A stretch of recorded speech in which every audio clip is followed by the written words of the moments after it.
Folk Radio წარმოგიდგენთ დათო მაღლაფერიძის საავტორო პროექტს ხალხის დრო.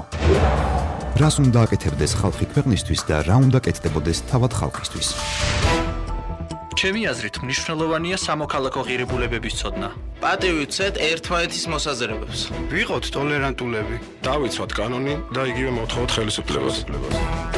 ვინ ქმნის ღირებულებებს და სად არის საზოგადოების ადგილი თანამედროვე სახელმწიფოში? ჩემი ადგილი სამზარეულოშია. მე საჯარო დაწესებულებაში ვმუშაობ. მომავალ თაობას სკოლიდანვე სჭირდება სწორი აღზრდა. რა არის ჩვენი უფლება? როგორ უნდა მოვიპოვოთ და დავიცვათ ის? სიტყვის თავისუფლება ჩვენი უფლებაა. ხალხის დრო, ხალხურ რადიოზე. ყოველ ორშაბათს 18 საათზე.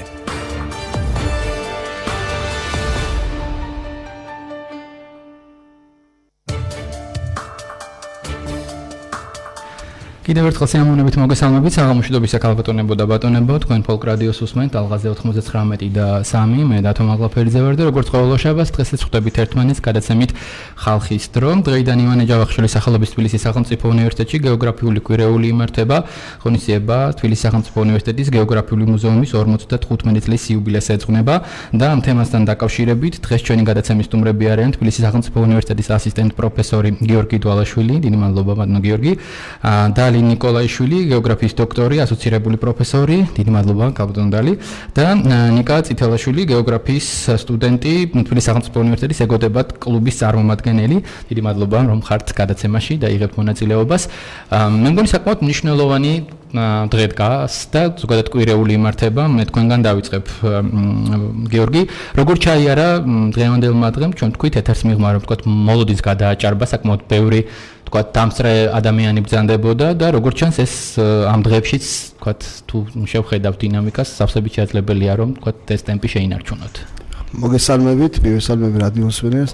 ძალიან საინტერესო ფაქტია ის, რომ თბილისის სახელმწიფო უნივერსიტეტში მოხდა ისე, რომ უნივერსიტეტის ადმინისტრაციის მუზეუმის უშუალო დახმარებით, გეოგრაფიის მუზეუმის საიუბილეო ღონისძიება ჩატარდა 55 წლის იუბილე აღინიშნა და მიმდინარე კვირაში ეს სხვადასხვა ღონისძიებებით გაგრძელდება. მართლაც უნიკალური ფოტომასალა და უნიკალური ექსპონატები იქნა გამოფენილი.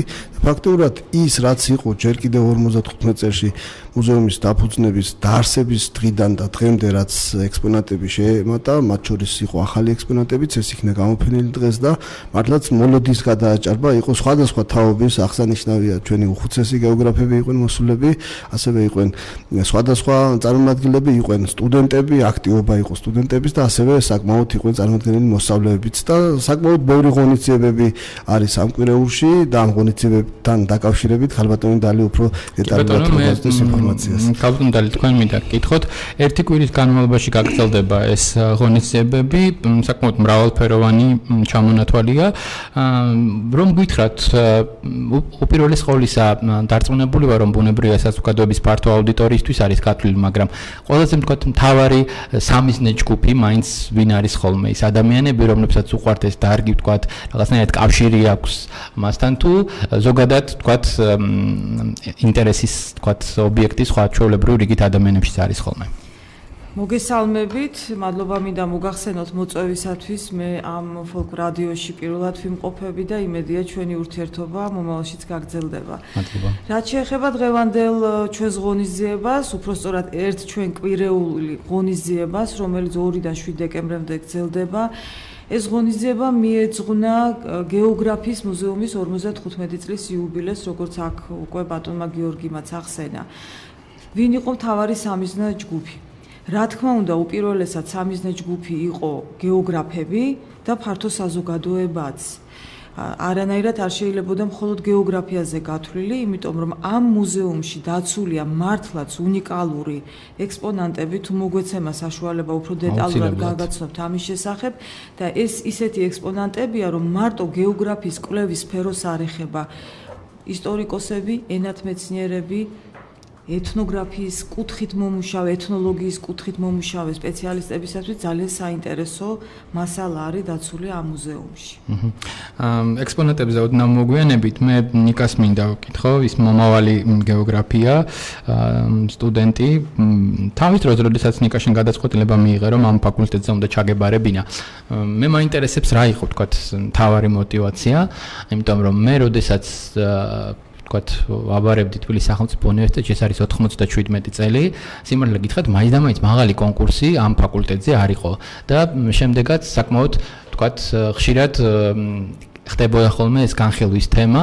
არ ვიცი რასთან არის დაკავშირებული, სიმართლე გითხრათ, იმიტომ რომ მე დარწმუნებული ვარ, რომ ნებისმიერი დარგის კარგი, თქვათ, პროფესიონალი ქვეყანა ძალიან ჭირდება და ალბათ რაღაცნაირად უნდა მოხდეს, თქვათ, ამ დარგების პოპულარიზაცია.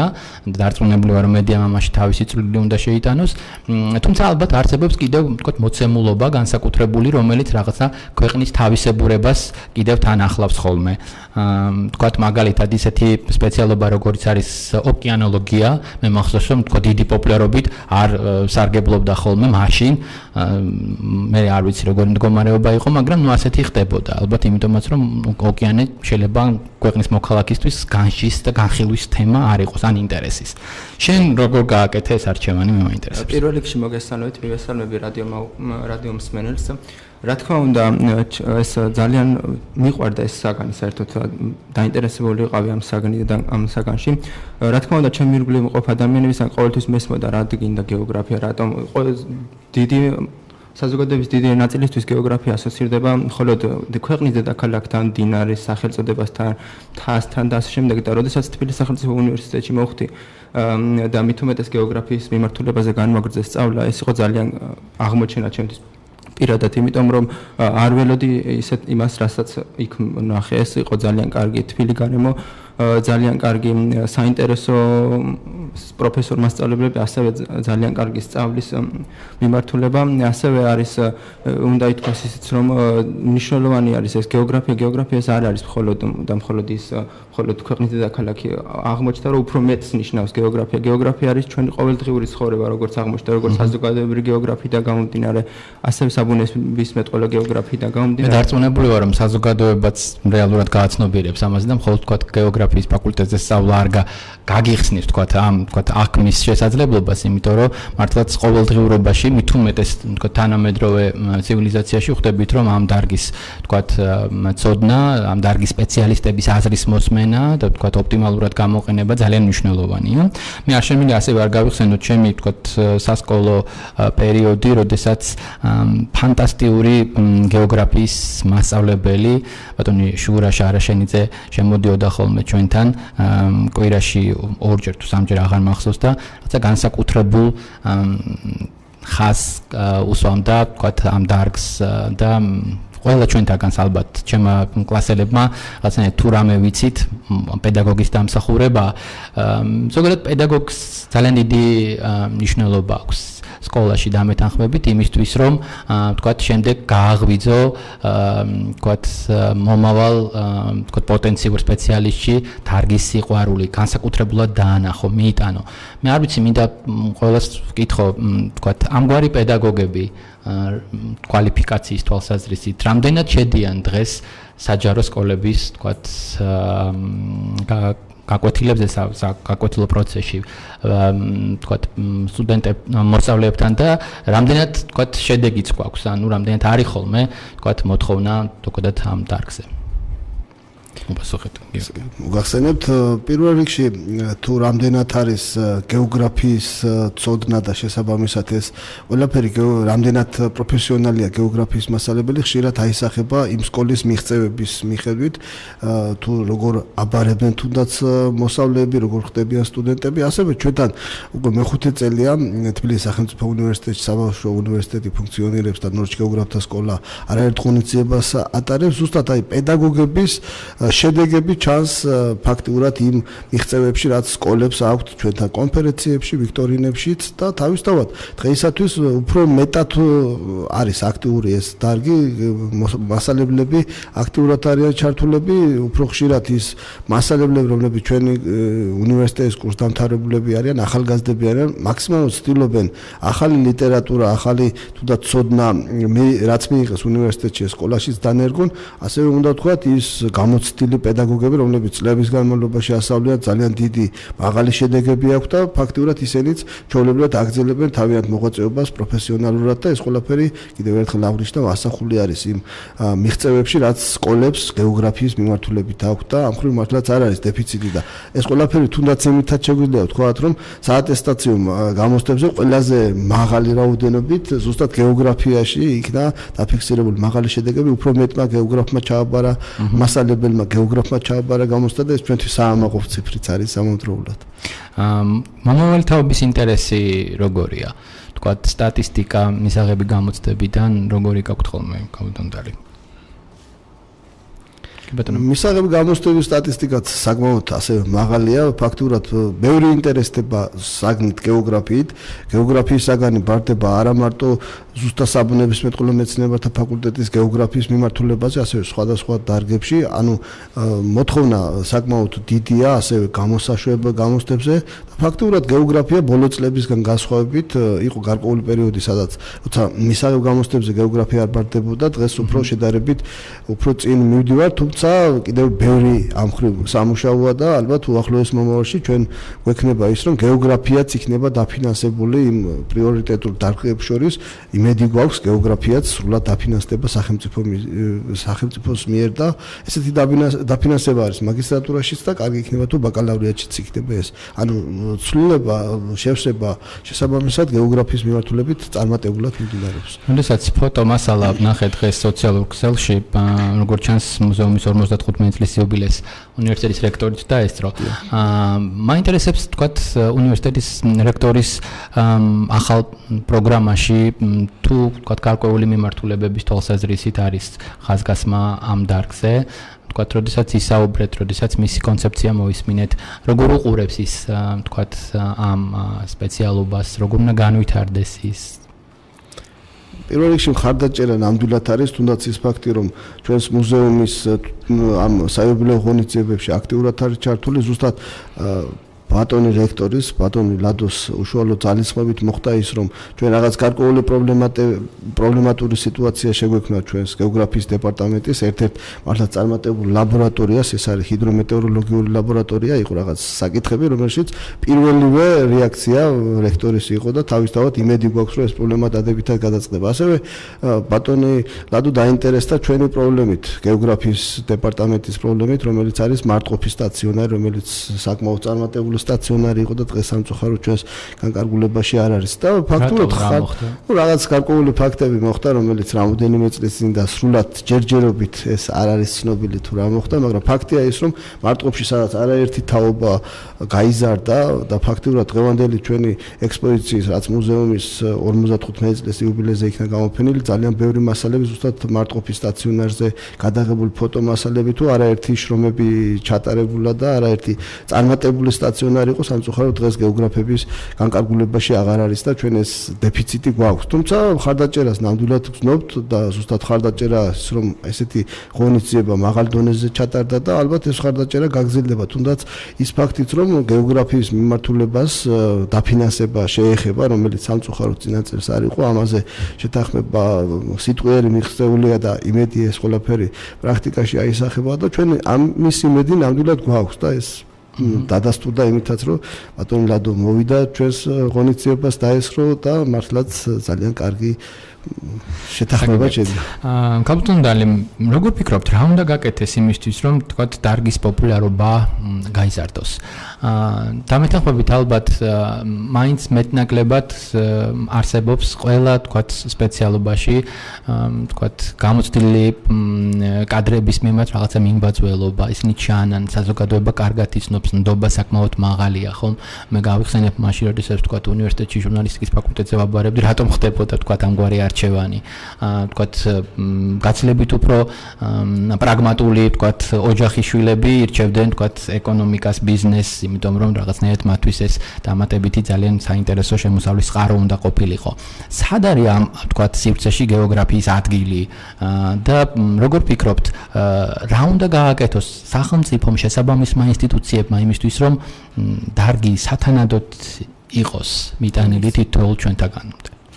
დავიწყებდი იმით უპირველესად, რომ გეოგრაფიის არჩევანი აბიტურიენტების ძალიან ცვალებადი იყო. მე როცა ვაბარებდი, ჩემ დროს კონკურენცია ნამდვილად იყო და საკმაოდ მაღალი. იყო პერიოდი, როდესაც ისევე როგორც სხვა დარგებში, აქაც ერთგვარი ვარდნა იყო. მე დაგეთანხმებით იმაში, რომ მეტი არჩევანია სამართალმცოდნეობაზე, ეკონომიკაზე, ნამდვილად არის, მაგრამ დამერწმუნეთ, დღეს გეოგრაფიას ძალიან ბევრი ირჩევს. და რამდენიმე წელია ჩვენთან არის ძალიან კარგი ნაკადი. აი პირდაპირ შეიძლება ვთქვა, არა 1-2 სტუდენტი, როგორც ეს ადრე იყო, არამედ მოდის ძალიან კარგი ნაკადი, თუნდაც ნიკა ყავს აქ და ჩვენ შეიძლება არჩევანის წინაშეც კი დამდგარიყავით, რომელი სტუდენტი წამოგვეყანა. ნამდვილად ასე არის. ამიტომ ის პატარა პესიმისტური რაც თქვენგან აქ გავიგებ, მთლიანად ვერ დავეთანხმებ. აი ნამდვილად არის სიტუაცია შეცვლილი. თუმცა პრობლემები არის ძალიან ბევრი და მოსაგვარებელი. რა შეიძლება გაკეთდეს? ცხადია, ნებისმიერი, ვინც არ უნდა მოვიდეს ამ მიკროფონთან, პირველად დაიწყებს ფინანსებზე საუბარს, იმიტომ სახსრებთან არის დაკავშირებული. რატომ? იმიტომ რომ გეოგრაფია ეს არის ისეთი დარგი, რომელსაც ჭირდება იმისათვის, რომ კარგი სპეციალისტი გაიზარდოს, ის უნდა გაიზარდოს ველზე. ამ შემთხვევაში უფრო გულისხმობს საბუნებისმეტყველო გეოგრაფიას. ველის გარეშე ჩვენ ვერცერთი სპეციალისტი ვერ დავდგებოდით. ბატონმა გიორგიმ ცოტა ხნის წინ მარტყოფი სტაციონარი ახსენა. ამ სტაციონარზე აღიზარდა ყველა გეოგრაფი, ჩემი თაობის და წინანდელი 1964 წლიდან მოყოლებული. და ბოლო რამდენიმე წელიწადში მოხდა ასეთი ფაქტი, რომ რატომღაც უკვე ის უნივერსიტეტის დაქვემდებარებაში აღარ არის და სწორედ ამის გამო დაეტყო კიდეთ ჩვენ სტუდენტობას იმის გამო, რომ ისინი ველზე ისე ვერ ახერხებენ მუშაობას. ერთ-ერთი პირველი, რაც საჭირო არის ჩვენი დარგისათვის, რომ კიდევ უფრო გაიმართოს, კიდევ უფრო მიღწევები კონდეს, ეს არის აუცილებლად საშუალება, რომ სტუდენტმა შეძლოს დაკვირებები ჩაატაროს ველზე, რაც ცხადია ფინანსებთან არის დაკავშირებული. დანარჩენი შეიძლება ითქვას ის არის ზოგადი, რომელიც ყველა დარგისთვის, კარგი სახელმძღვანელოების, სწორად ორგანიზებული სალექციო თუ სასემინარო მუშაობა, კარგი აუდიტორიები, მოწყობილი ტექნიკურად, კლასები და მაგრამ ერთი კიდევ რაც მინდა ვთქვა, რომ გეოგრაფიის დასაქმება თქვენ ამ თემას შეეხეთ დღეს, გეოგრაფიის დასაქმებას თანდათან არეალი ეზრდება, ფართოვდება ეს არეალი და მე ერთ-ერთ ფაქტს მოვიყვან ამასთან დაკავშირებით, გეოინფორმაციული სისტემების კუთხით ხდება ეს გაფართოება და რას გულისხმობს. ის გულისხმობს რუკათა შექმნის პროცესს, უფრო პოპულარულ ენაზე რო ვთქვა, რისთვისაც იყენებენ აქტიურად პერსონალურ კომპიუტერებს. აი სწორედ ამის მეშვეობით ჩვენი სტუდენტები თქვენ მრავალ სამსახურს შეიძლება შებძანეთ საკადასტროში, შეიძლება სტატისტიკის დეპარტამენტში შეხვიდეთ და იქ თავს იგრძნობთ, რომ არის იქ გეოგრაფები. მე იქ რო შევდივარ, იქ არიან ჩვენი სტუდენტები, ბატონი გიორგი დამეთანხმება. ეს არიან საერთოდ ასე არის. მთელ მსოფლიოშიც გისით ხდება სტუდენტების ძალიან დიდი დასაქმება. ანუ ჩვენ შეგვიძლია რომ რეალურად ჩვენს მსმენელს მივეცით საკმაოდ მყარი არგუმენტი, იმიტომ რომ საკმაოდ თქო ხშირად გამიკეთებია განათლების თემაზე გადაცემები და მე არ მახსოვს არც ერთი თქვათ მშობელი ან სტუმარი ჩემი, რომელიც ხას გაუსვამდა ამ თქვათ დარგს, ამ სპეციალობას და ვფიქრობ, რომ ალბათ ერთ-ერთი ყველაზე მთავარი ის შედეგია, რომელიც თავისთავად ბუნებრივია ამ თქვათ ოჯახის წევრმა, ანუ მომავალმა თაობამ უნდა დადოს მაშინ, მას შემდეგ რაც ის მიიღებს სათანადო კვალიფიკაციას და გამოცდილებას. ჩვენ ხო გარემოში ვიმყოფებით, აი ეს მიკროფონები რაც გვაქვს, ჩვენ გვაქვს გარემოდან, ხო ყველაფერი, ჩვენ ვართ ბუნების ნაწილები, ამიტომ გეოგრაფია ძალიან გვჭირდება, მაგრამ აი ეს თქვენ რაც ბრძანეთ, იცით რამ მოქნა სკოლა მოიტანა, იმიტომ ჩვენ სახელმძღვანელოებში იქ აღწერაა, გეოგრაფიული აღწერა მიდის, დედაქალაქები, ბავშვები ზეპირობენ, აბა კამერუნის დედაქალაქი, აბა ნეპალის. რატოღაც გონიათ, რომ გეოგრაფია არის მხოლოდ აღწერა და გეოგრაფია აღწერიდან დიდი ხანია უკვე გამოვიდა. დღეს სხვა დონეზეა კვლევა და აი როდესაც უნივერსიტეტში მოდიან ეს ნიკამაცა თქვა მე არ მეგონაო რაღაც სხვა ნახა იქ იმიტომ რომ გეოგრაფია ეს არის კვლევა. გასაგებია. კარგით, მოდით ნიკას დავუსვა შემდეგ კითხვას. როდის აღმოაჩინე ნიკა რომ რეალურად აი ქალაქობანას თამაშის იქით გეოგრაფია გაცილებით უფრო თქვა სიღრმისეული, საინტერესო მეცნიერება იყო და თუ გისაუბრია თქვა შენს ჯგუფელებთან არის თუ არა თქვა ჩამოყალიბებული ის მიმართულებები, რა მიმართულებებზე შემდეგ თქვენ გააგრძელებთ უკვე საქმიანობას უნივერსიტეტის დამთავრების. ეს აღმოაჩინე მე პირველი ოთხიდან როგორც კი უნივერსიტეტში შემოვედი, იმიტომ რომ განსხვავებული გარემო დავხტო როგორც აღნიშნე, აქ იყო უკვე კვლევას დაფუძნებული განათლების მიღება და არა უბრალოდ დაზეპირება. ასევე იყო საველე პრაქტიკები, რომელიც რაჭაში მოგვიწია გასვლა ერთი კვირის მანძილზე მყინვარ კირტიშოსთან დაკავშირებით. ასევე რა თქმა უნდა, ჩემს ირგვლივ ყოფ ადამიანებს ყოველთვის ვესაუბრები ამასთან დაკავშირებით, იმიტომ რომ ძალიან დიდი პესიმისტური განწყობა არის გეოგრაფიის მიმართ. ისინი თვლიან, რომ რაღაც ეს არ გამოადგება, ასე რომ ვთქვათ, მაგრამ უნდა უთხრა მათ, რომ ეს ასე არ არის.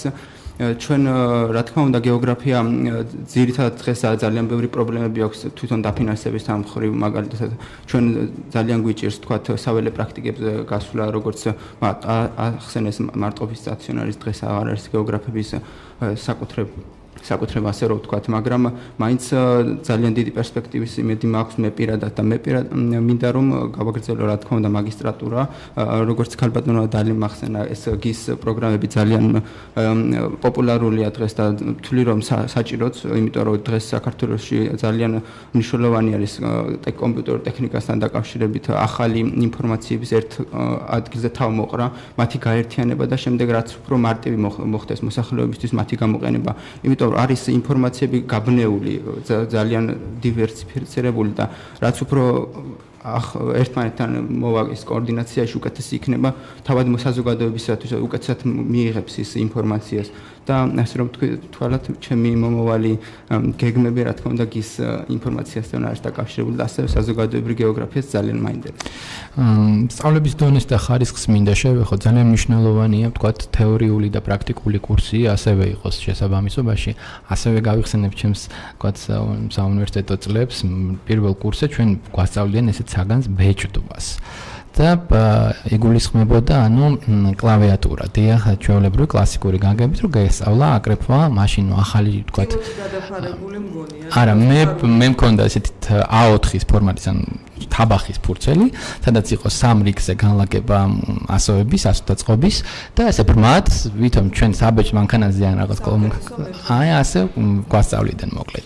მე აღმოჩნდა რომ ვთქვათ, როცა უკვე პრაქტიკაში დაგჭირდა ვთქვათ რედაქციაში რაღაცა მასალის აკრეფვა, სწორედ იქიდან იწყებდი შენ რეალურად ამ ყველაფრის სწავლას. ანუ ძალიან მნიშვნელოვანია ვთქვათ პრაქტიკის ვთქვათ შემოსვლაც ამ ყველაფერში, მაგრამ მეორე მომენტია ის, რომ როდესაც ვთქვათ არ არის იმ საშუალება, რომ გარკვეული სახსრები ამ მიმართულებით გადაისროლონ და ვთქვათ სათანადო დონეზე იყოს ეს ყველაფერი.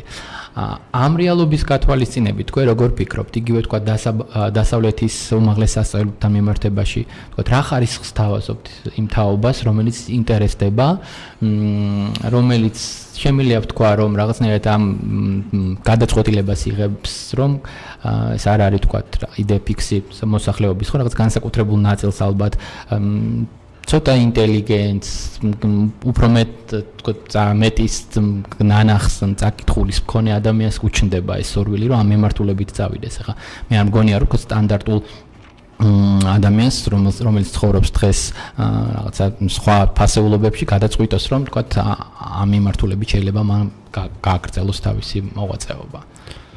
ჩვენ სასწავლო პროგრამის ფარგლებში თეორიულ ცოდნასთან ერთად თეორიული ცოდნის ფარგლებში ამავდროულად ვცდილობთ მაქსიმალურად უახლესი ინფორმაციები პრეზენტაციის სახით, სხვადასხვა საილუსტრაციო საშუალებებით ლექციაზე მივაწოდოთ სტუდენტს და ამის საშუალება და ამის ბაზა გვაქვს ჩვენ თუნდაც ექსპედიციის მასალები, თუნდაც სხვადასხვა თუნდაც გასული წლების მონაცემები შევაჯამოთ და მისდან მიმართულად მიზნობრივად მივაწოდოთ სტუდენტებს ეს ლექციის სახით. გარდა ამისა, ჩვენ ვცდილობთ და აქვე მინდა აღვნიშნო, რომ უნივერსიტეტის ადმინისტრაცია საკმაოდ გვეხმარება სხვადასხვა დროს, როდესაც ჩვენ გვაქვს შესაბამისი სურვილი გავიდით ველზე, თუმცა ეს გასვლა ერთჯერადია, მაგრამ აი ვცდილობთ, რომ აი ეს თემა, რაზედაც ჩვენ საუბარი გვაქვს ძირითადად ლექციაზე სტუდენტებთან, ეს არის პრობლემა თუ გეოგრაფიული სივრცის დამახასიათებელი ფაქტორებიც, მათ შორის ეს უშუალოდ ვაჩვენოთ სტუდენტებს ველზე და ესეთი არაერთი ჩვენ ველზე გასვლა, ექსპედიცია, არაერთი თუნდაც საქმიანობა ჩაგვიტარებია და ამავდროულად ბოლო პერიოდში მართლაც საინტერესო ფაქტად ვთვლები ამას, რომ უნივერსიტეტზე უკვე ჩვენს პროგრამაში, სასწავლო პროგრამა გეოგრაფიაში, სავალდებულო გახდა სასწავლო პრაქტიკა გეოგრაფიაში. ანუ სასწავლო პრაქტიკის ესე გავლის გარეშე სტუდენტი ვერ იღებს გეოგრაფიის ბაკალავრის აკადემიურ ხარისხს და ძალიან საინტერესო დაინტერესება არის და ჩვენ ფაქტიურად ვცდილობთ ჩვენი პროფესიების მიხედვით, ჩვენი დარგის მიხედვით სხვადასხვა ტერიტორიებზე სტუდენტები მივიყვანოთ და ადგილზე კონკრეტული კვლევა ჩავატაროთ იმ სასწავლო პრაქტიკის ფარგლებში, რაც კიდევ ერთხელ აღნიშნავ, სავალდებულოა და ამ ხრივ მართლაც დაფინანსება გვაქვს, მაგრამ ასევე აღსანიშნავია, რომ თუ ეს ყველაფერი გაკეთდებოდა სტაციონარში, იქნებოდა სტაციონარული კვლევები, როგორც იყო წლების განმავლობაში, თუნდაც მე როდესაც სტუდენტი ვიყავი, ჩვენ სტაციონარულად სწავლობდით სხვადასხვა თემებს, სხვადასხვა საკითხებს, სხვადასხვა გეოგრაფიულ თემებს ვამუშავებდით, უფრო მაღალი შედეგი იყო. თუმცა დღეს ვერ ვიტყვით იმას, რომ რასაც ჩვენ ვასწავლეთ თეორიულად, ის სტუდენტებისთვის პრაქტიკულად მიუღწეველია. ფაქტიურად ჩვენ არა მარტო საქართველოს ტერიტორიაზე ესეთი ფაქტიც დაფიქსირდა და ეს მართლაც მისასალმებელია. უნივერსიტეტის ადმინისტრაციიდან იყო ხარდაჭერა, რომ სტუდენტები ჩავიყვანეთ სომხეთის რესპუბლიკაში, ვაჩვენეთ სომხეთის ტერიტორია, ასევე თურქეთის რესპუბლიკაში ჰქონდა პრაქტიკა და შესაბამისად სტუდენტებმა თავის თეორიული ცოდნა პრაქტიკული ცოდნითაც შეავსეს. ანუ მოტივაცია როგორც ჩვენს არსებობს, მოტივაცია საკმაოდ. რამდენი სტუდენტი გვყავს დღეს უნივერსიტეტში ამ ფაკულტეტზე? უნივერსიტეტში? უნივერსიტეტში არა, ამ ფაკულტეტზე. გეოგრაფიის დეპარტამენტში. მართლა გამიჭირდება ზუსტი ციფრი თქვა, ჩვენ უფრო შეგვიძლია საგნებით ვისაუბროთ. გულახდილად ვიტყვით, ძალიან ბევრი ირჩევს გეოგრაფიის საგნებს. და იმდენად ბევრი, რომ აუდიტორიაც არ იძლევა ხშირად ამის საშუალება და ჩვენ ბაზებს ვკეტავთ ხოლმე. ანუ პრობლემა ჩვენ სტუდენტის 90-იან წლებშიც არ ქონია. მთავარი პრობლემა აქ ხარისხი, მაპატიეთ ასეთ ტერმინს რო ვიყენებ, ხარისხია. ხარისხი ნამდვილად გაუმჯობესებულია ბატონი გიორგის დამეთანხმება, შეცვლილია. არის დაინტერესებაც, ვერ ვიტყვი რომ არ არის ნამდვილად, მაგრამ რეალურად სოფლიოშიც ასეა. აი სოფლიო სტატისტიკას რო გადავხედოთ, მეტი ირჩევს ეკონომიკურ დარგს, მეტი ირჩევს სამართალს, ეს არ არის საქართველოსთვის მარტო დამახასიათებელი. და რაიმე საგან გაშოთ. რა თქმა უნდა. თუმცა შეიძლება რაღაცა პრობლემები, რა თქმა უნდა, არსებობს და ამაზე მუშაობა საჭირო და ერთს კიდევ აი გისებზე რომ საუბრობდი, ერთი კიდევ მინდა რაღაც დავამატო. გეოგრაფია არის ესეთი მეცნიერება, რომელიც სწავლობს სივრცით კანონზომიერებებს, ანუ ობიექტები, რომლებიც სივრცეშია განლაგებული და ამათ შორის კავშირებს. თუ თქვენ ტურიზმის განვითარება გნებავთ, გეოგრაფიის გარეშე დღეს არ განვითარდება. რატომ იცით? აი ეს გისი რო ვახსენე, გისი ქმნის საფუძველს, რა მარშრუტი აირჩიოს ტურისტმა. აი ტურისტს, რომელსაც უნდა თქვა თბილისიდან ყაზბეგში ავიდეს, მან იანგარიშოს აზეპირად ცხენით ავა, ფეხით ავა თუ ავტომობილით, რა წინააღმდეგობები ექნება და რამდენ ხანში ავა. ქართველს ეს ადვილად შეუძლია, მაგრამ უცხოელი რომელიც ჩამოდის, მას ჭირდება მზა მასალა. აი ამ მზა მასალას გეოგრაფის გარდა ვერავინ გაუკეთებს. ამიტომ მთელ მსოფლიოში გეოგრაფები თანდათან იკავებენ ამ ნიშას, რომელსაც ქვია სივრცითი ორგანიზაცია, სამხედრო საქმე, საპოლიციო, სამედიცინო, ნებისმიერი დარგი, რომელსაც ჭირდება სივრცეში გადაადგილება ან რაიმე სივრცითი თავისებურებების დადგენა. ამიტომ პერსპექტივა გეოგრაფიას ნამდვილად აქვს. ამ ბოლო დროს თვალი გადავავლე სპეციალურ თქვათ ტელეგადაცემებს და მაუწყებლებს, რომლებიც განსაკუთრებული პოპულარობით არგებლობენ მთელს მსოფლიოში და თქვათ ერთ-ერთ ძალიან საპატიო ადგილზეა ჩემთვის საყვარელი არხი National Geographic-ი და თქვათ ამავე თქვათ სახელის ჟურნალი ჩვენთან როგორ ხდება თქვათ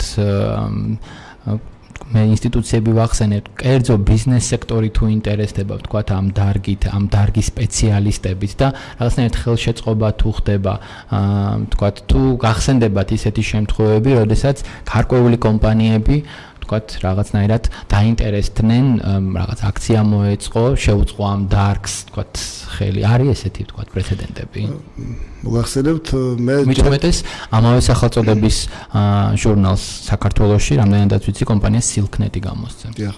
მე მოგახსენებთ ჯერ კიდევ მე-20 საუკუნის ბოლოს, ესე იგი 90-იანი წლების ბოლოს ჩვენ თქვით ესე იგი ის პრობლემა და თქვით რა შეგვეძლო გეოგრაფებს გავეკეთებია რამოდენიმე კომპანიასთან მივედით და ჩემგან გასაოცრად ისინი დაინტერესდნენ რომ ჩვენ ექსპედიციები დაგვიფინანსეს და წავედით და თუნდაც იმ მწვერვალებზე ან თუნდაც გარკვეულ ხეობებში მათი ლოგო და მათი შესაბამისი აბრევიატურა გამოვიყენეთ. დღესაც რასაკვირველია კერძო კომპანიებიდან არის მოთხოვნა, განსაკუთრებით ქალბატონმა დალემ აღნიშნა ტურიზმიდან, ძალიან ბევრი ტურისტული კომპანიები ზუსტად ახალ მარშრუტებზე, ახალ თუნდაც რუკებზე, ახალ ინფორმაციებზე არიან გადართულები და ჩვენი დარგის სპეციალისტები, თუნდაც მათ შორის სტუდენტებიც მართლაც კომპეტენტურები არიან და შესაბამისად არის შანსი მიწოდება იმ ინფორმაციისა, რაც მათ ჭირდებათ და მართლაც აი ყველაზე მთავარი რაც არის ეს ჩვენი რესურსი, რაც ჩვენ გვაქვს რესურსი, ბიზნესმენია თუ კერძო პირია თუ საჯარო დაწესებულება არის, მათ შორის ჩვენთან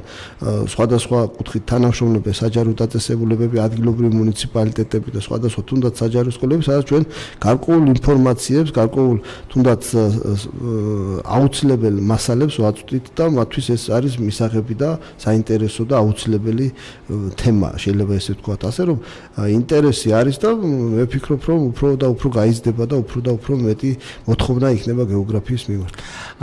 მე ხარისხს მინდა შევეხო. როგორ ფიქრობთ ის ლიტერატურა, რომელთაც დღეს ვთქვათ, საზოგადოება, მომავალი თაობა ინტერესდება და დარგს სწავლობს, რამდენად ადაპტირებულია, ვთქვათ, რამდენ შესაბამისობაშია? თქვენი ნებართვით ჯერ სასკოლო შევეხეთ. კი ბატონო, რა თქმა უნდა. საფუძველი მაინც სასკოლოა. ძალიან ბევრი პრობლემაა სასკოლო სახელმძღვანელოებთან დაკავშირებით. ბევრი სიახლე დაინერგა. გაკეთდა ძალიან ბევრი. მე მომიწია კიდეც ექსპერტიც ვიყავი რამდენიმეჯერ და სპეციფიკას საკმაოდ კარგად ვიცნობ. მაგრამ ბევრი პრობლემა არის ამ სახელმძღვანელოებში. თუნდაც ტერმინოლოგიური თვალსაზრისით ათვისებაც უჭირთ. ის მოთხოვნები რაც იყო, რომ თქვა მეტი ილუსტრაცია ძალიან კარგი არის, მაგრამ ერთგვარად გადაჭარბებას იწვევს. ჩვენ უფრო შენიშვნებს აუცილებლად მივაწვდი შემდეგ გადაცემაში ორშაბათს მე განათლების მინისტრი მეყოლებად და აუცილებლად ვისაუბრებ იმას ამ საკითხებზე. ძალიან სასიამოვნოა ის ფაქტი, რომ ახლებური მიდგომებით კეთდება ეს, მაგრამ ხშირად ვერ ვითვალისწინებთ რეალობას. ჩვენ თვითონ უფრო შეიძლება დავარქვათ, უფრო კლასიკური განათლება მივიღეთ, ჩვენ სახელმძღვანელოებში ძალიან მცირე იყო ეს ილუსტრაციები, ეს ცუდია, მე არ ვამბობ, რომ ეს დადებითი არის, მაგრამ რაღაც საშუალო ზომა არის საჭირო.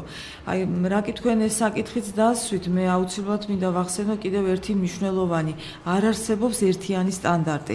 შეიძლება განათლების სამინისტროს მესეურებს ეს გაუკვირდეთ ეს ფრაზა, რაც თქვი, რა თქმა უნდა, ზოგად საგანმანათლებლო და დარგობრივი სტანდარტი არსებობს, მე ამას არ ვამბობ, მე ვამბობ ფრაზ, რომ არ არსებობს, აი მაგალითად, თუნდაც გეოგრაფიაში ტერმინოლოგიის თვალსაზრისით, გეოგრაფიული ობიექტების თვალსაზრისით შეთანხმებული, თუნდაც აი თქვათ, შხარა ავიღოთ სხვადასხვა სამეცნიერო ლიტერატურაში სიმაღლე სხვადასხვანაირად არის მოცემული და როდესაც ავტორი წერს და ასახავს ამას სახელმძღვანელოში იღებს ერთ წყაროს, მეორე წყაროს. ამიტომ ეს იწვევს სკოლაში ძალიან დიდ დაბნეულობას. ამიტომ ჩვენ გადავწყვიტეთ კიდეც, რომ ერთიანი სტანდარტი შევიმუშაოთ. ანუ პირველი ნაბიჯი, რაც საგანმანათლებლო კუთხით არის გასაკეთებელი, სკოლა არის ძალიან მოსაგვარებელი ამ თვალსაზრისით. რაც შეეხება უმაღლეს გაცილებით მარტივია სიტუაცია, იმიტომ რომ ჩამოყალიბებული სტუდენტი მოდის, რომელიც აზროვნებს და ვთქვათ, აი ესე ძალიან დეტალებში სახელმძღვანელოში ასახული ილუსტრაცია არ ჭირდება. მას უკვე გადაწყვეტილება მიღებული აქვს რეალურად და სულად საკმარისია თუნდაც ეს პრეზენტაციით ვაჩვენოთ ბატონმა გიორგიმაც ახსენა. ამჟამად მე არ მეგულება ჩემს დეპარტამენტზე ვიტყვი, არ მეგულება არც ერთი სპეციალობა, ნიკაც ალბათ დამიდასტურებს ამას, რომ არ არსებობდეს ქართულ ენაზე რიდერი მაინც, ანუ რიდერი ნიშნავს, ვთქვათ, გამობეჭდილი სტუდენტისთვის მისაწოდებელი ან ელექტრონული ვერსია. ეს უზრუნველყოფა ნამდვილად არსებობს. კი ბატონო, მე მინდა შევეხო ეკო დებატ კლუბს, რომლის წარმომადგენელიც არის ნიკა. რა ტიპის დებატები იმართება და თქვათ რა შეხვედრებია ეს რომ მსმენელმა იცოდეს. ძირითადად არის ეკოლოგიური მიმართულების შეხვედრები და აქცენტი გვაქვს გაკეთებული სკოლის მოსწავლეებზე, რადგან გვინდა რომ ცნობიერების დონე ამაღლდეს მათში. ხშირად არის ასეთი შემთხვევები, როდესაც თვითონ სკოლის მოსწავლეებს უჭირთ კითხვის დასმა, იმისგან გამომდინარე, რომ შეიძლება მან რაღაც თემა შეიძლება არ იცოდეს, მაგრამ უჭირთ კითხვის დასმა და ეს გვინდა რომ არ იყოს. იმიტომ რომ მათ უნდა უთხრა მოუწოდა რომ დასვით ყველა გვარი კითხვა. შეიძლება ჩვენ სტუდენტებმა არ ვიცოდეთ, მაგრამ ჩვენ გადავამოწმებთ პროფესიონალ მასწავლებელთან და აუცილებლად გეტყვით ამ პასუხს, იმიტომ რომ ეს ჩვენთვისაც კარგია სტუდენტებისთვის, იმიტომ რომ პრაქტიკას ვიღებთ და მეორე თავად სკოლის მასწავლებლებისთვის, იმიტომ რომ უფრო აქტიურად ებმება ამ სხვადასხვა საქმეში. ასევე ეკოლოგიურ პრობლემებისგან განსხვავებით თან ერთად ასევე არის თვითონ ჯგუფები, ყოფთ ბავშვებს სხვადასხვა ჯგუფებად და ცდილობთ მივაჩვიოთ ერთმანეთთან კომუნიკაციას და სხვადასხვა თემასთან საუბარს, დალაგებულს, გაწონასწორებულს და ყოველგვარი ზედმეტი მის გარეშე და ვცდილობთ რომ მათი ცნობიერების დონე ამაღლდეს ამ მიმართულებით და ძალიან კარგი იქნება თუ რაც შეიძლება მეტი სკოლის მოსწავლე თუ შემოგვერთება, რადგან ყველაფერი როგორც არ უნდა იყოს იწყება სკოლიდან არის. გასაგებია, კარგი დავანებოთ თავი მომავალთაობას, ზოგადად კონტექსტში მოსახლეობის, მოქალაქეების, თქვათ, აზრი მაინტერესებს ეკოგანათლებასთან დაკავშირებით. როგორც წესი ჩვენ ამ თემებით ვინტერესდებით, როდესაც რაიმე კრიტიკული ხდება და შემდეგ ვცდილობთ ხოლმე პოსტფაქტუმ გარკვეული თქვათ შეფასებები გავაკეთოთ, მაშინ როდესაც რისკ თქვათ ფაქტორების ქართლა წინასწარ სავსებით შესაძლებელია რიგ მიმართულებებზე ბუნებრივია. როგორ ფიქრობთ, რა უნდა გახდეს იმისთვის საჭირო, რომ მოქალაქემ თქვათ თადარიგი წინასწარ დაიჭიროს, იცოდეს კონკრეტული საკითხი ელემენტარულ დონეზე მაინც და თქვათ რა ინსტრუმენტმა უნდა შეუწყოს ამას ხელი, იმიტომ რომ როგორც აღმოჩნდა, მედიაც კი რიგ საკითხებში თქვათ ბრწყალებში ცოდავს ხოლმე, იმიტომ რომ ჩვენ როგორც წესი, პოსტფაქტუმ ვავრცელებთ ინფორმაციას და შემდეგ მოვდივართ ხოლმე თქვენთან, როცა შეიძლება მანამდე თქვათ გარკვეული კრიტიკული თქვათ ზღვარის დროს ეს ინფორმაცია გავრცელდეს და გაშუქდეს რაღაცნაირად არა თქვათ საინტერესოდ მიიჩნევენ ხოლმე ამას მედია მენეჯერები, ასე ვთქვათ და ხა დიდი გაშუქებები მას არ აქვს, იმიტომ რომ ჩვენ არაერთ გზის შეხვედრი ვართ ხოლმე ვთქვათ ამგვარ თემატიკაზე და სულ არის პრობლემა და მოთხოვნა აუცილებელი წაგიყვანთ ჟურნალისტებს იმ შემთხვევაში თუ გააშუქებთ და ეხლა სხვანაირად ჟურნალისტმა მე მგონი არ უნდა იმღეროს ის თავისი თქვათ სამსახურის საქმეს უნდა ასრულებდეს, ხო ეს მის პროფესიული ვალია. რა უნდა გავაკეთოთ იმისთვის რომ გავზარდოთ ეს ეკოცნობიერება, ეკოგანათლება საზოგადოებაში? პირველ რიგში მთავარი როლი არის მედიის დამოკიდებულება ამ პრობლემების მიმართ, ან თუნდაც ამ თემის მიმართ. მე ზუსტად ერთი კვირის წინანდელ ამბავს მოიშველიებ საილუსტრაციოდ, როდესაც დაიწერა რომ აი საქართველოში მაგალითად უნდა მოხდეს 9 ბალიანი მიწისძვრა და მოსახლეობა ძალიან პანიკაში ჩავარდა. აი ამის თქმა რასაკვირველია ეს უნდა ვთქვათ, მაგრამ უნდა ვთქვათ გასაგებ ენაზე, პოპულარულ ენაზე და საზოგადოება კი არ უნდა შევაშინოთ, არამედ უნდა მარტივი შკალით იყოს საუბარი. რასაკვირველია, იმენად საშიში იყო და იმენად კომენტარი ძალიან ესეთი გაკეთდა და უფრო მეტად მე მიმაჩნია რომ აი ეს მაგალითად მე ზუსტად გეოგრაფიის გაკვეთილზე მაქვს ნასწავლი, რა არის რიხტელის შკალით, როგორი ანგარიშება ეს ყველაფერი, რა ბალს რა მოსდევს რეალურად, როგორ არის თქვათ გათვლილი თანამედროვე განაშენიანება ჩვენს ქვეყანაში, ეს ცოდნა მე მომცა ჩემი გეოგრაფიის მასწავლებელმა და დარწმუნებული ვარ რომ როდესაც საუბრობთ რომ იმისთვის რომ თქვათ კარგი სპეციალისტი ჩამოყალიბდეს, მან სწორი არჩევანი გააკეთოს და არაფერს ვამბობ, მოქალაქე რომელსაც თავისი რაღაცა თქვათ ფასეულობები და ღირებულებები და განათლება ექნება, ვფიქრობ რომ პედაგოგი ძალიან მნიშვნელოვანია ამ შემთხვევაში. გასაკვირველია, ზუსტად იქ მივიდივართ, ახლა სასკოლო განათლება, მე არ ვამბობ კონკრეტული ავტორებს, ვინც ნათქვამი რაც ითქვა, ის სხვაგვარად მიიტანეს საზოგადოებამდე, მათ რომ ცოდნოდათ და თუნდაც გამოცდილება, ან თუნდაც გარკვეული ცოდნა ქონებოდათ ამ მიწისძვრის თუნდაც საკითხის მიმართ, ესე არ იტყოდნენ და სხვანაირად გავრცელდებოდა საზოგადოებაში. საერთოდ ამ ეკოლოგიური პრობლემების მიმართ მე ვფიქრობ, ყველა ადგილობრივ თვითმმართველ ორგანოებში უნდა იყოს გარკვეული სამსახური, ან თუნდაც გარკვეული დამოკიდებულება მის მიმართ, რომ ეს ინფორმაცია მიიტანონ ადრესატამდე და შესაბამისად ესათვის დასახლებული პუნქტი იმ რისკ ფაქტორების ზემოქმედების ქვეშ ის არის თუ არ არის შესაბამისად განსაზღვროს და ამის შესახებ ეს ინფორმაციები მეცნიერულ დონეზე ნამდვილად არსებობს და შესაბამისად მოსახლეობა ამ ინფორმაციის მიაწოდოს ინფორმაცია და შესაბამისად ეს უკვე წინასწარ შეამზადოს და არა დაუშვათ, როდესაც ეს პრობლემა მოხდება და შესაბამისად აქ მედიასთან ერთად ადგილობრივ თვითმმართველ ორგანოებს ძალიან დიდი როლი ეკისრება და შესაბამისად ეს ყველაფერი მაინც უნდა ვთქვათ, რომ სკოლის მერხიდანაც შეიძლება წამოვიდეს და სასკოლო პროგრამის კარგად გაშუქებით, კარგად სწავლის შემთხვევაში ის მოქალაქე ჟურნალისტი იქნება, მედიის წარმომადგენელი იქნება თუ სახელმწიფო მოხელე, უფრო კარგად დაინახავს ამ პრობლემას.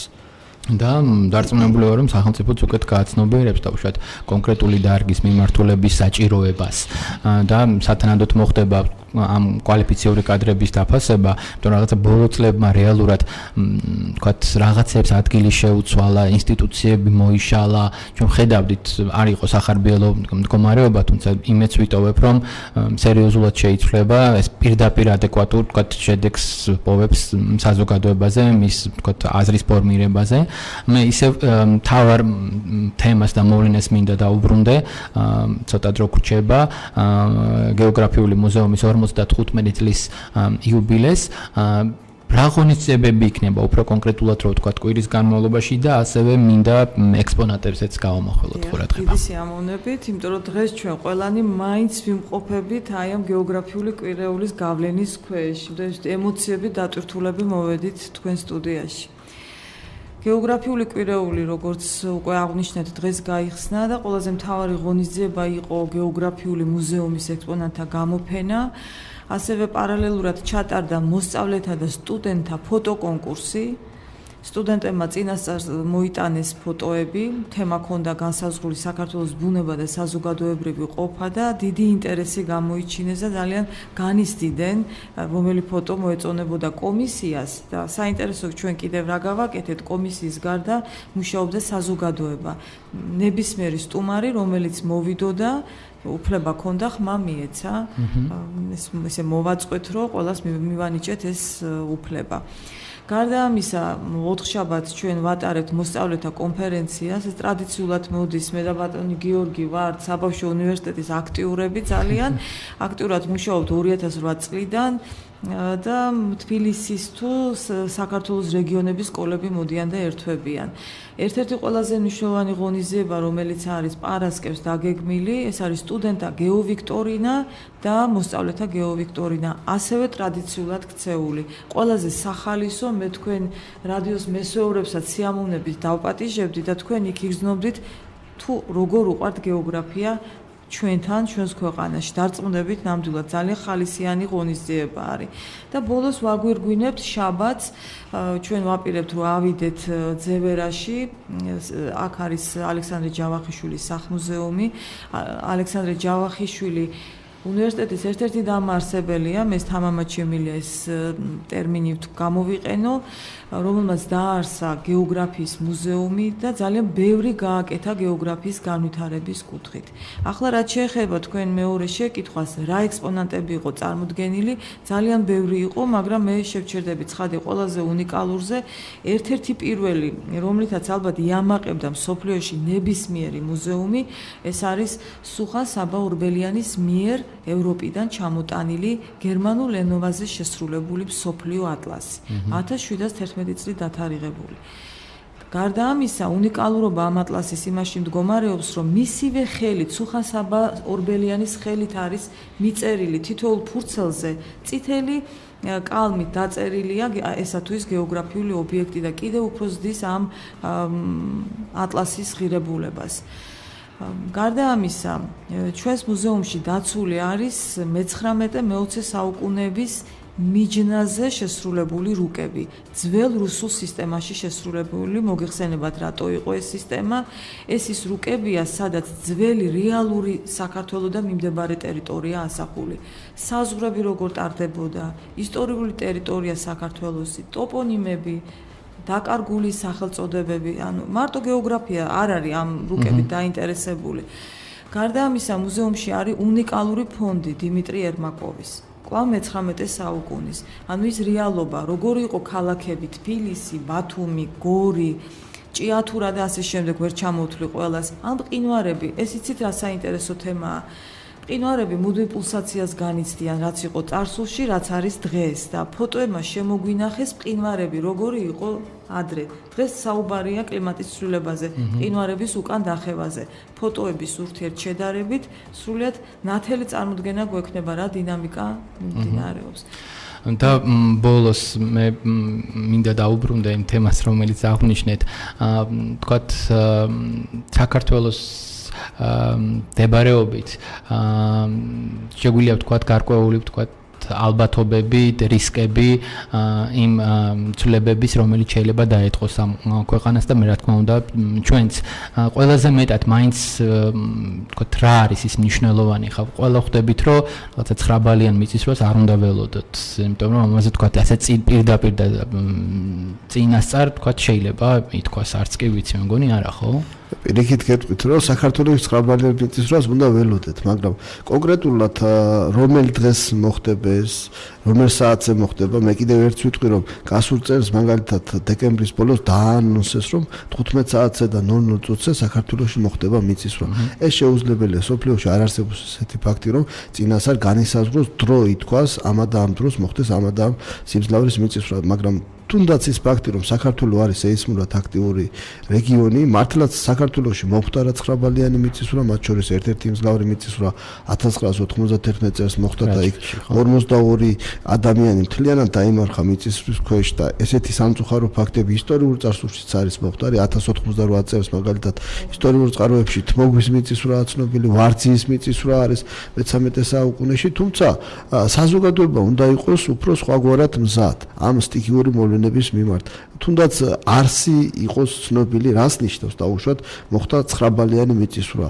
როგორ უნდა გადავრჩეთ, როგორ უნდა ვიფიქროთ შემდგომ მოვლენები რა როგორ განვითარდეს. აქ მარტო მიწისძვრებზე არ არის საუბარი, საქართველოს ჩვენი გეოგრაფიული მდებარეობიდან გამომდინარე, ბევრი სტიქიური მოვლენების, სტიქიური პროცესების გავრცელების არეალია და ჩვენ ვცდილობთ რომ ეს ყველაფერი სტუდენტებშიც, აი ლექციების დროს მე ერთ-ერთ საგნას უბრალოდ ამასაც ვკითხულობ, გასაგებ ენაზე, პოპულარულ ენაზე მივაწოდოთ სტუდენტებს, ასევე ჩვენ გვაქვს შეხვედრები მოსახლეობასთან, ასევე სკოლებში ვთქვათ ის, რაც ზოგადად აუცილებელია, ელემენტარული პირველადი შეიძლება ესე ვთქვათ საკითხები რაც არის და ამასობაში ეს თუ ყველაფერი კარგად იქნება ადრესატამდე მისული და შესაბამისად იქნება მხარდაჭერა მედიიდანაც ადგილობრივი თვითმმართველობიდან, მინიმუმამდე იქნება ის ზარალი, რომელიც შეიძლება უფრო გაცილებით მეტი იყოს და ამის სამწუხარო მაგალითები ჩვენ საქართველოშიც ვიცით და სოფლიოშიც ვიცით, როცა სტიქიური მოვლენების შემდგომ არასორი დამოკიდებულება დაფიქსირებულა, არასორი თუნდაც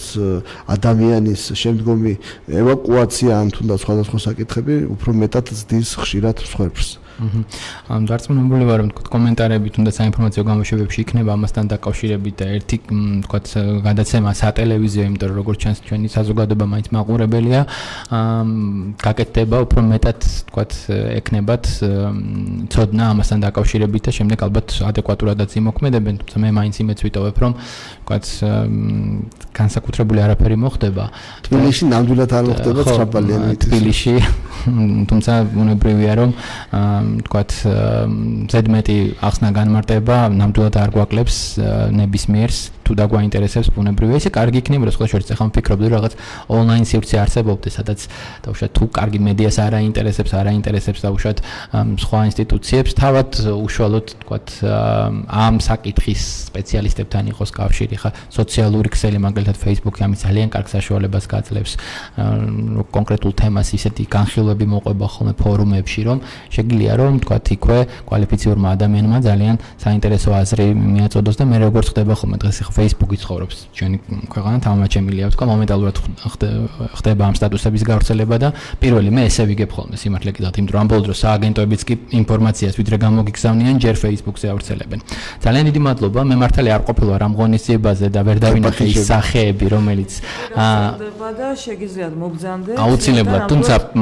ქალბატონ დალი დამეთანხმეთ რომ მე ეს გაბრწყინებული პროფესიაზე შეყვარებული ადამიანების სახეები დღეს დავინახე აქ ჩვენთან სტუდიაში და მე იმეც ვიტოვებ რომ ასეთი სახე ექნება ნიკასაც როდესაც ის უკვე როგორც დარგის სპეციალისტად იქნება ჩვენს გადაცემაში მოწვეული დიდი მადლობა წარმატებები მინდა გისურვოთ კიდევ ერთხელ შევახსენო მსმენელს რომ შეგიძლიათ მიბრძანდეთ ძალიან საინტერესო იუბილეა რომელიც გეოგრაფიული მუზეუმის 55 წლის იუბილეს ეძღვნება დღეიდან ივანე ჯავახიშვილის სახელობის თბილისის სახელმწიფო უნივერსიტეტში სწორედ გეოგრაფიული კვირეული იმართება და ამ საკითხზე და ზოგადად დარგზე მის პრობლემებზე ყოფითობაზე და თქო სამომავლო გეგმებზე ჩვენ დღეს ვისაუბრეთ გადაცემაში გიორგი დვალაშვილი თბილისის სახელმწიფო უნივერსიტეტის ასისტენტ პროფესორი იყო ჩვენთან ერთად ასევე დალი ნიკოლაიშვილი გეოგრაფიის დოქტორი ასოცირებული პროფესორი და ნიკა წითელაშვილი გეოგრაფიის სტუდენტი თბილისის სახელმწიფო უნივერსიტეტის ეკოდებატ კლუბის წარმომადგენელი. მე მადლობა მინდა გადაგიხადოთ ყურადღებისთვის და ზუსტად ერთი კვირით დაგემშვიდობოთ ნახვამდის. მადლობა. ფოლკ რადიო წარმოგიდგენთ დათო მაღლაფერიძის საავტორო პროექტს ხალხის დრო. რას უნდა აკეთებდეს ხალხი ქვეყნისთვის და რა უნდა კეთდებოდეს თავად ხალხისთვის? ჩემი აზრით მნიშვნელოვანია სამოქალაქო ღირებულებების ცოდნა. პატივი ვცეთ ერთმანეთის მოსაზრებებს. ვიყოთ ტოლერანტულები, დავიცვათ კანონი და იგივე მოვთხოვოთ ხელისუფლებას. ვინ ქმნის ღირებულებებს და სად არის საზოგადოების ადგილი თანამედროვე სახელმწიფოში? ჩემი ადგილი სამზარეულოშია. მე საჯარო დაწესებულებაში ვმუშაობ. მომავალ თაობას სკოლიდანვე სჭირდება სწორი აღზრდა. რა არის ჩვენი უფლება? როგორ უნდა მოვიპოვოთ და დავიცვათ ის? სიტყვის თავისუფლება ჩვენი უფლებაა. ხალხის დრო, ხალხურ რადიოზე. ყოველ ორშაბათს 18 საათზე.